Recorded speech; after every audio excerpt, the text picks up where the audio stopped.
Assalamualaikum warahmatullahi wabarakatuh. Perkenalkan, kami dari kelompok 4 yang beranggotakan Esra Oktapriani Gultom dengan NIM 059, kemudian Mita Udia dengan NIM 006, dan saya sendiri Suci Rohana Putri Tambunan dengan NIM 050. Nah, pada video kali ini kami akan membahas mengenai water and water pollution. Nah, sebelum kita membahas tentang materi ini, ada baiknya kita melihat sebuah video mengenai kasus dari polusi air di Indonesia. Kepada Mita, saya persilakan.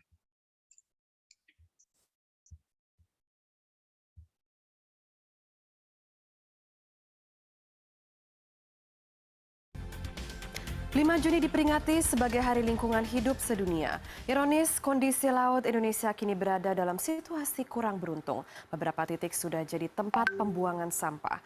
Koresponden lingkungan Silvano Hajid mengajak kita untuk melihat apa yang terjadi dengan laut Indonesia selama setahun terakhir. Sampah plastik mengapung di pantai Tanjung Karang, Kabupaten Donggala, Sulawesi Tengah. Ikan seperti melihatnya sebagai makanan. Dahulu pantai ini bagai surga.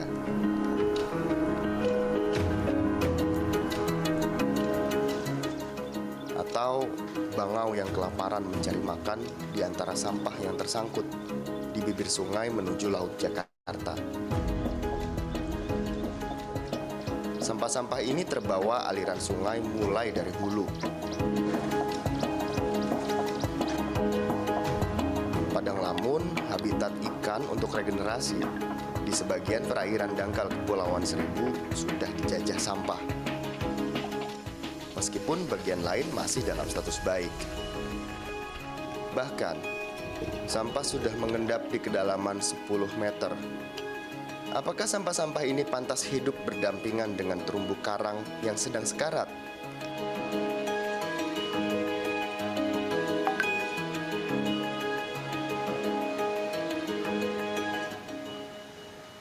Lalu setiap awal tahun, sampah yang terbawa arus sampai di Pantai Kute dan Seminyak, Bali.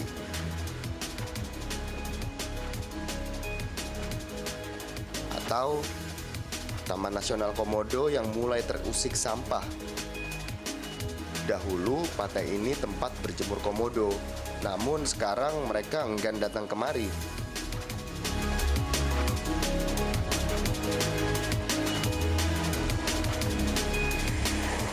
Bergeser sedikit ke Pantai Pink, arus membawa sampah hingga ke bibir pantai. Walaupun air sebening kristal masih bisa kita nikmati. Mendekati wilayah populasi manusia dan hiruk-pikuk pariwisata. Air keruh ini berada di dekat Pulau Bajo. Saya hampir tidak bisa melihat sekeliling. Pulau tak berpenghuni sekitar 1 kilometer di seberang Labuan Bajo. Jadi pulau sampah tempat kapal-kapal wisata yang tak bertanggung jawab membuang sampahnya. Hingga seekor monyet minum sisa air dari botol plastik bekas.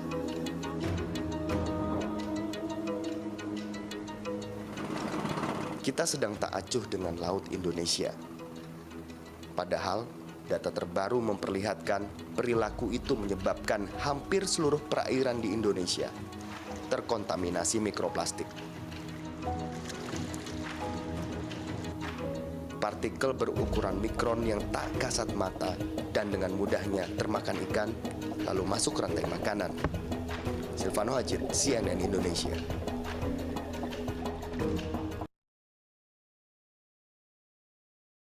Nah, baiklah, tadi adalah salah satu video mengenai sebuah kasus dari polusi air yang ada di Indonesia, yang mana perairan di Indonesia itu dicemari oleh mikroplastik.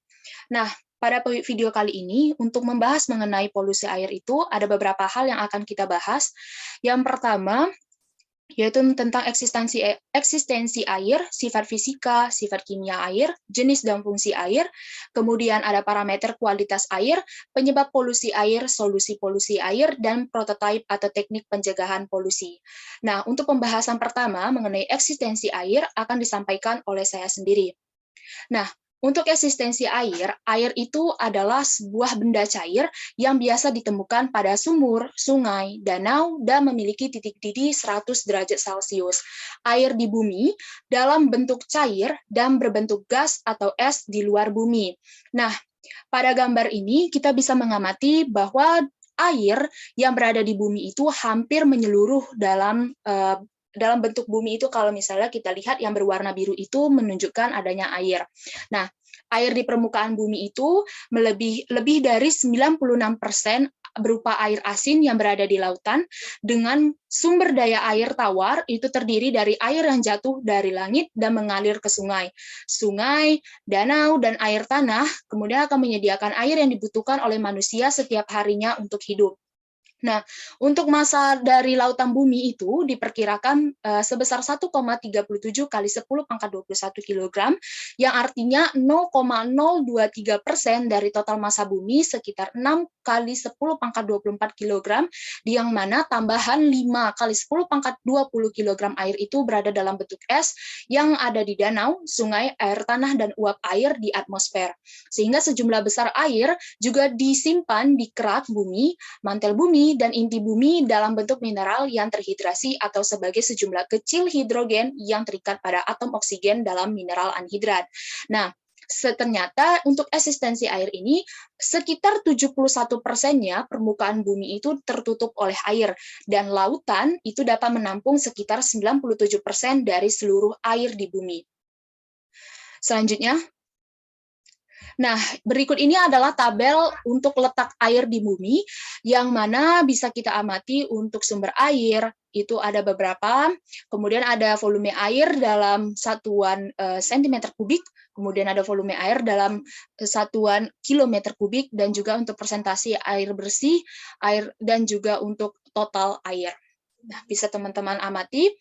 Selanjutnya, mengenai sumber air itu berasal dari siklus hidrologi. Nah, untuk siklus hidrologi itu sendiri adalah suatu siklus yang terdiri dari 6 siklus biogeokimia yang berlangsung di bumi. Nah, siklus hidrologi ini adalah suatu siklus atau sirkulasi air dari bumi ke atmosfer dan kembali lagi ke bumi yang berlangsung secara terus-menerus. Nah, untuk siklus hidrologi itu sendiri ada 3, ada siklus hidrologi pendek, kemudian ada sedang, dan juga panjang. Nah, untuk siklus hidrologi pada gambar ini merupakan siklus hidrologi panjang, yang mana dimulai dari air laut yang mengalami proses evaporasi dan berubah menjadi uap air akibat adanya panas matahari. Kemudian uap air itu yang terbentuk akan mengalami sublimasi. Selanjutnya awan yang mengandung kristal es itu kemudian akan terbentuk.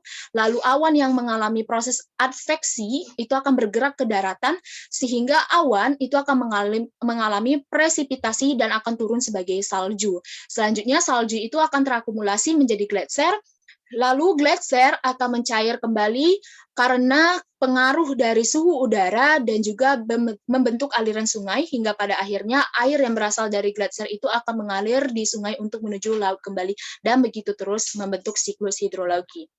Selanjutnya, kemudian di sini untuk siklus hidrologi itu, air yang dievaporasi di lautan itu sekitar 90%-nya akan jatuh kembali ke lautan, dan untuk 10%-nya kembali akan terbawa oleh angin dan jatuh ke daratan menjadi beberapa bentuk. Yang pertama sebagai air bawah tanah atau aquifer, kemudian yang kedua air tanah atau infiltrasi sampai ke dalam akar tanaman, kemudian yang ketiga air permukaan, dan yang keempat air larian atau mengalir ke permukaan menuju daerah yang lebih rendah. Selanjutnya yang kedua mengenai sifat fisika air. Nah, berikut ini adalah tabel mengenai sifat fisika air yang dapat kita amati. Seperti yang kita ketahui bahwa rumus dari air itu sendiri H2O. Nah, untuk sifat fisika lainnya bisa teman-teman lihat, yang mana yang perlu kita ketahui bahwa air itu memiliki 3 fasa, cair, gas, dan padat, serta tidak berbau dan tak berwarna. Selanjutnya, berikut ini adalah sifat fisika air, sifat penting dari air, yang mana ada di sini tentang efek dan signifikan dan properti dari air itu sendiri yang harus kita pahami, yang dapat teman-teman pahami. Selanjutnya, sifat kimia air. Nah, untuk sifat kimia air ini ada beberapa hal yang harus kita pahami. Yang pertama, bahwa molekul air itu terdiri dari 2 atom hidrogen yang terikat pada atom oksigen. Kemudian yang kedua, dapat membentuk ikatan hidrogen. Lalu yang ketiga, molekul air itu berbentuk V dengan struktur geometri tetrahedral dengan sudut sebesar 105 derajat. Lalu yang keempat, bersifat polar karena adanya perbedaan muatan dan merupakan pelarut yang sangat baik untuk banyak bahan. Yang kelima, sebagai pelarut yang baik karena kepolarannya. Dan yang keenam, bersifat netral atau memiliki pH sama dengan 7 dalam keadaan murni. Nah, selanjutnya berikut ini adalah bentuk dari geometri atau bentuk dari molekul air yang telah disebutkan tadi. Untuk bentuk molekul air tadi ada 2 atom H yang terikat pada 1 atom O. Nah, berikut ini gambar yang kedua adalah molekul air polar yang mengelilingi ion Na+ dan ion Cl-. Lalu yang gambar di bawah atau gambar ketiga ini merupakan bentuk dari ikatan hidrogen antara molekul air dan antara molekul air serta molekul zat terlarut dalam larutan. Selanjutnya pembahasan ketiga mengenai jenis dan fungsi air. Nah, untuk jenis dan fungsi air ini akan disampaikan oleh saudari Mita. Kepada Mita, saya persilahkan. Baiklah, terima kasih kepada Sukri. Jadi selanjutnya itu adalah mengenai jenis dan juga fungsi air. Nah, makhluk hidup itu kan tergantung kepada air, tetapi meskipun 70% di bumi ini ditutupi oleh air, bukan tetapi jumlah yang bisa kita minum itu selalu berlimpah. Yang mana dari 1/4 miliar kubik meter air di bumi itu hanya sekitar 1/4-nya saja yang bisa kita minum. Nah, seluruh kesediaan air minum tersebut hanya 0,3% bisa diperoleh dengan mudah dari air dan juga danau. Air merupakan sumber kehidupan, yang mana air ini sangat dibutuhkan oleh makhluk hidup untuk melangsungkan kehidupannya. Dan juga air ini dapat digunakan manusia untuk mandi, minum, mencuci, dan juga bagi hewan itu dapat digunakan untuk memenuhi kebutuhan air minumnya.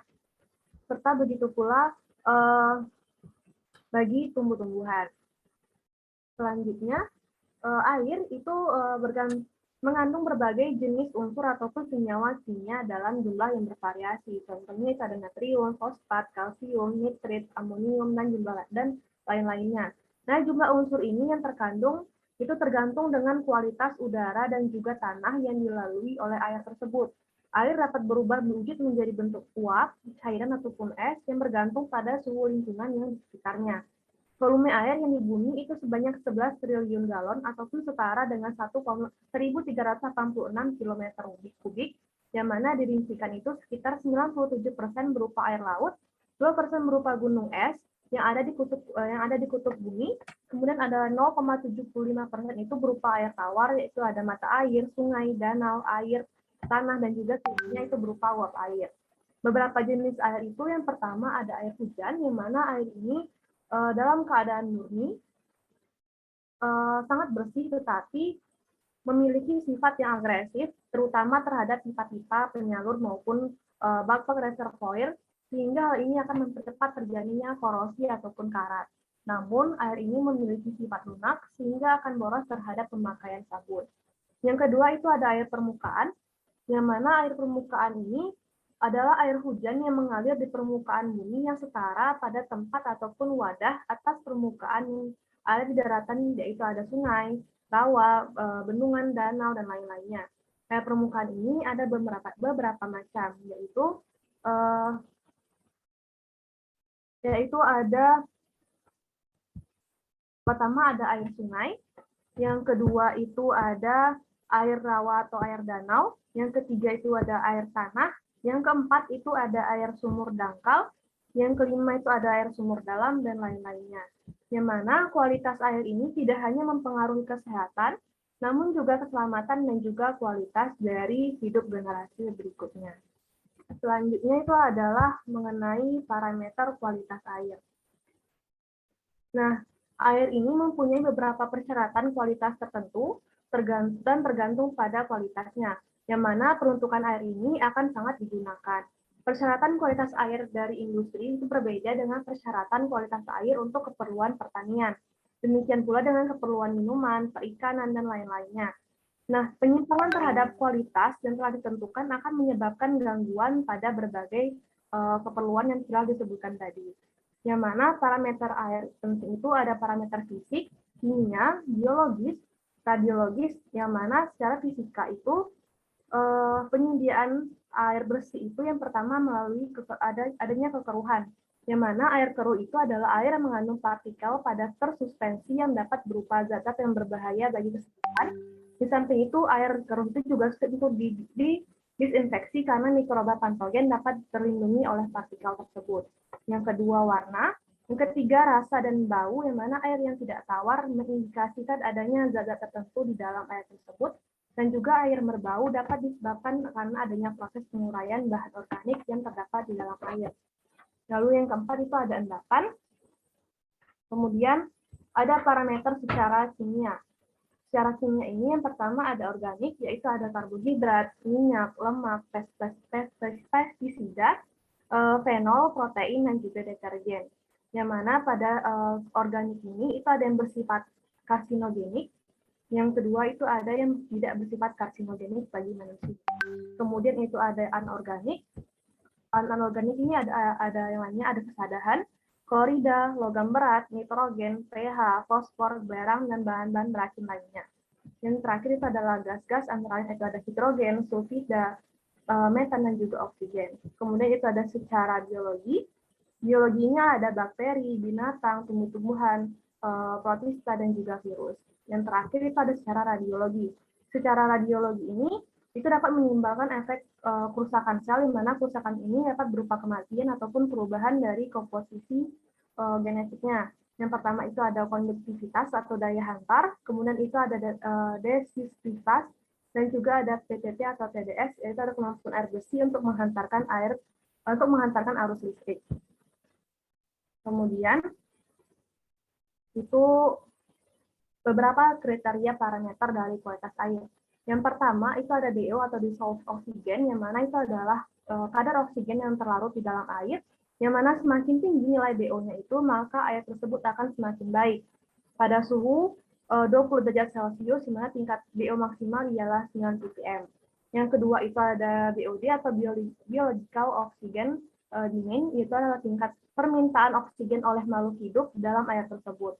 Jadi semakin tinggi nilainya, maka semakin banyak mikroba dan juga membuat nilai DO itu turun. Maka semakin tinggi nilai BOD-nya, maka akan semakin rendah pula kualitas dari air tersebut. Kemudian itu ada COD atau chemical oxygen demand, yang mana itu mirip dengan BOD tadi. Bedanya di sini itu adalah tingkat dari kebutuhan senyawa kimia terhadap oksigennya. Yang terakhir itu ada DS atau total dissolved solid, yang mana itu adalah jumlah zat padat yang terlarut di dalam air, di mana semakin rendah nilai TDS-nya, maka akan semakin bagus dari nilai kualitas air tersebut. Kemudian itu ada penyebab polusi air. Penyebab polusi air ini ada beberapa faktor yang menyebabkan adanya polusi air sebesar 33,33%, yang mana itu berasal dari limbah industri, 47,62 itu berasal dari limbah rumah tangga, dan juga 19,04% itu berasal dari limbah perkotaan. Limbah rumah tangga itu sebenarnya bisa direduksi dengan masing-masing individu yang ada di rumah tersebut. Polusi air ini dapat disebabkan oleh dua jenis polutan. Yang pertama adalah bahan yang menyebabkan eutrofifikasi dan juga bahan beracun yang menyebabkan kerusakan pada organisme air tersebut. Logam berat itu merupakan bahan beracun yang menyebabkan kerusakan pada organisme dari akuatik tersebut. Yang pertama itu ada logam berat. Di mana logam berat ini merupakan salah satu polutan beracun yang dapat menyebabkan kematian, yaitu letal dan juga non-kematian atau subletal, seperti gangguan pertumbuhan, perilaku, dan juga karakteristik dari morfologi berbagai organisme akuatik. Yang kedua itu ada timbal, yang mana timbal ini merupakan penyebab utama peningkatan kadar timbal di perairan, yaitu dengan penggunaan zat yang mengandung timbal, pengelasan kapal, dan juga bahan bakar yang bocor dari kapal perikanan. Kemudian itu ada tembaga, yang mana tembaga ini dapat masuk ke dalam air karena aktivitas manusia seperti emisi udara, industri pelapisan logam, dan juga galangan kapal. Kemudian ada merkuri, yang mana merkuri ini dapat didegradasikan oleh bakteri sehingga dapat menumpuk di perairan. Kemudian ada kadmium, yang mana kation CD ini bebas akan masuk ke dalam tubuh organisme sehingga dapat meningkatkan toksisitas. Yang terakhir adalah kromium, yang mana tidak dapat didegradasikan juga di dalam tubuh sehingga dapat terakumulasi di dalam tubuh organisme. Selanjutnya adalah solusi polusi air, yang mana akan dilanjutkan oleh Esra. Esra, dipersilakan. Baiklah, terima kasih. Selanjutnya ada solusi atas polusi air. Next.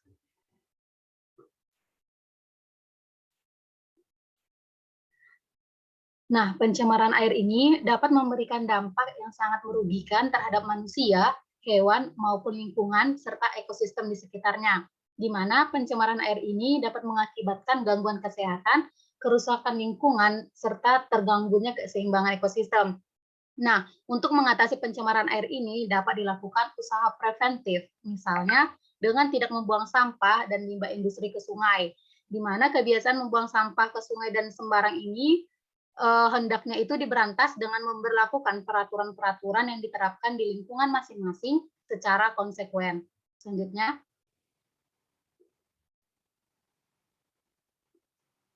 Nah, di sini ada banyak tindakan yang dapat dilakukan oleh masyarakat sebagai cara untuk menanggulangi pencemaran air itu.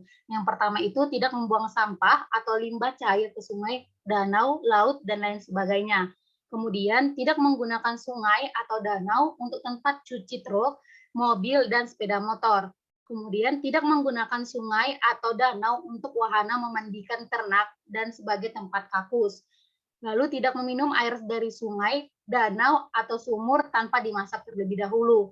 Kemudian di sini harus sadar akan kelangsungan ketersediaan air dengan tidak merusak atau mengeksploitasi sumber mata air agar tidak tercemar. Dan yang terakhir, mengurangi intensitas limbah rumah tangga. Selanjutnya. Nah, selain dari tindakan yang dapat dilakukan oleh masyarakat, di sini ada 9 cara untuk menanggulangi dari polusi air tersebut. Yang pertama, penggunaan pupuk organik dan kompos sebagai pengganti pupuk buatan pabrik. Nah, di mana hal ini merupakan alternatif tepat untuk mengurangi pencemaran air oleh nitrat dan fosfat. Kemudian, pengolahan limbah cair dari pabrik atau industri dengan benar, di mana limbah cair dari pabrik ini sebaiknya disaring, diencerkan, diendapkan, dan dinetralkan terlebih dahulu sebelum dibuang ke sungai. Kemudian pencegahan kebocoran instalasi pengeboran minyak, lepas pantai, dan kebocoran tangkar minyak. Di mana dalam hal ini diupayakan pencegahan kebocoran instalasi pengeboran minyak, kebocoran tangkar minyak yang dapat menimbulkan tumpahan minyak di laut. Di mana jika terjadi tumpahan minyak di pantai, di sini harus segera dibersihkan sebelum menimbulkan dampak yang lebih luas. Kemudian di sini harus menghindari penggunaan racun dan bahan peledak untuk menangkap ikan, di mana untuk menanggulangi itu kita dapat menggunakan jala dan pancing, di mana selain higienis, apabila kita menggunakan jala dan pancing, tidak akan menimbulkan kerusakan lingkungan dan kelangsungan regenerasi ikan dapat berlangsung dengan baik. Selanjutnya ada perencanaan AMDAL. Nah, pembangunan kawasan industri sebaiknya disertai dengan perencanaan AMDAL atau analisis mengenai dampak lingkungan. Kemudian, pada kawasan industri harus memenuhi syarat yang telah ditentukan, di mana persyaratan untuk kawasan industri yaitu telah memiliki instalasi pengolahan limbah jauh dari pemukiman warga serta seminimal mungkin menghasilkan limbah. Lalu memiliki bak penampungan limbah seperti tank, rumah sakit, dan peternakan sebaiknya memiliki bak penampungan limbah atau septic tank untuk menampung limbah yang dihasilkan. Lalu gerakan penghijauan, reboisasi, pembuatan jalur hijau, yang mana mempertahankan area resapan air. Nah, dalam hal ini melakukan gerakan penghijauan atau reboisasi itu dapat mempertahankan areal resapan air pada kawasan-kawasan penyangga untuk mencegah terjadinya banjir. Lalu usaha yang terakhir yaitu pembuatan sengkedan dan terasering pada lahan miring, di mana pembuatan sengkedan ini dapat memperkecil laju erosi yang akhirnya dapat mengurangi tingkat pencemaran karena erosi lapisan tanah. Selanjutnya ada prototipe atau teknik pencegahan polusi air. Nah, seperti yang sudah dijelaskan tadi bahwa pencegahan pencemaran air ini dapat beresiko menurunkan tingkat kesehatan masyarakat, di mana hal ini sangat membahayakan.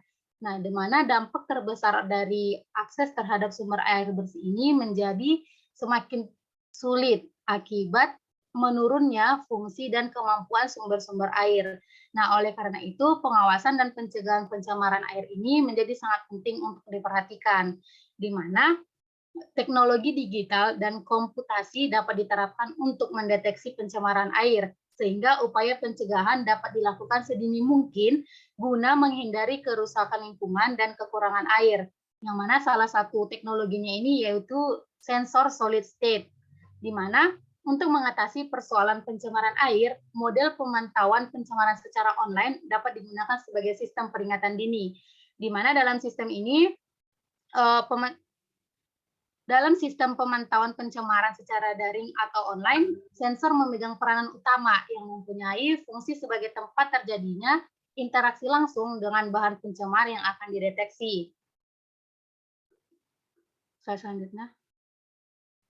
Nah, di sini teman-teman dapat melihat gambar dari teknologi sensor solid state untuk atasi pencemaran air, di mana sensor ini yang diharapkan dapat memberikan data mengenai bahan pencemar sehingga dapat segera ditangani sebelum dampak pencemarannya itu semakin luas.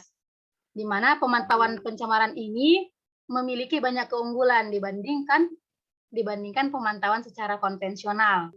Nah, di mana juga di antara berbagai teknologi sensor pencemaran air di seluruh dunia, teknologi solid state ini mempunyai keunggulan tersendiri, yaitu bentuknya yang praktis, cara kerjanya yang sederhana, dan dapat dibuat untuk mendeteksi beberapa parameter secara sekaligus. Di mana teknologi mikroelektronika mempunyai peranan penting dalam mengatasi persoalan lingkungan melalui sensor-sensor solid yang diimplementasikan dalam sistem pemantauan pencemaran secara online. Oleh karena itu, penelitian dan pengembangan sensor lingkungan yang berbasis pada teknologi thin film, thick film, dan teknologi mikro machining harus terus dilakukan di tengah banyaknya impor di pasar dalam negeri. Nah, di mana pada gambar ini juga ada konsep dari sistem pemantauan online kualitas dan kuantitas air. Baiklah, sekian pemaparan materi yang dapat saya sampaikan. Saya kembalikan kepada moderator. Baiklah, terima kasih kepada Saudari Mita dan juga Estra. Nah, di sini ada beberapa permasalahan yang kami dapatkan dari hasil jurnal yang kami pilih. Nah, untuk permasalahan pertama, ini merupakan jurnal dari permasalahan di Indonesia, yang mana permasalahannya itu menurut hasil studi dalam Marine Pollution Bulletin berjudul High Concentration of Paracetamol in Effluent Dominate Waters of Jakarta Bay, Indonesia, yang dilakukan oleh Wulan Koagow dan juga Zainal Arifin dari BRIN, dan George W.J. Olivier dan Corina Chiochan dari Universitas Brighton di Inggris yang menemukan bahwa terdapat kandungan paracetamol dengan konsentrasi tinggi di Angke dengan kadar 610 mg per liter dan juga di Ancol dengan kadar 420 mg per liter, yang mana keduanya termasuk ke dalam wilayah Teluk Jakarta.